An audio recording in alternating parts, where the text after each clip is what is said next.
मला प्रश्न पडतो लोक गाईला माय म्हणतात तर बैलाला बाबा का नाही असा मला प्रश्न पडतो लोक बाप मेल्यावर आपल्या कर्तबगार बापाला चक्क कावळ्याचा दर्जा देऊन कावळ्या बाबा का म्हणतात असा मला प्रश्न पडतो लोक गाईचं मूत गोमूत्र म्हणून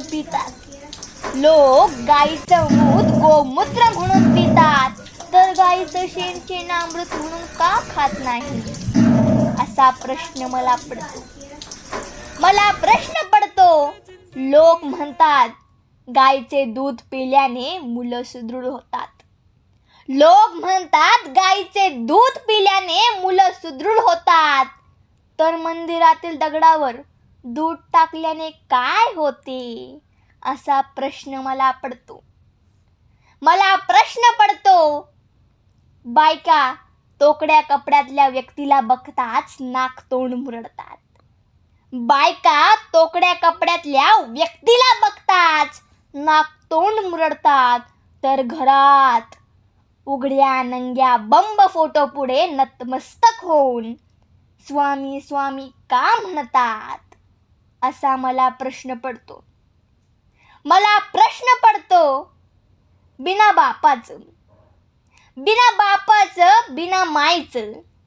बिना बापाचं बिना मायचं चक्क पार्वतीच्या मळाचं बाळ कसं जन्मास आलं असा मला प्रश्न पडतो. कृपया माझे प्रश्न केवळ बुद्धिवान लोकांसाठी आहे. धन्यवाद.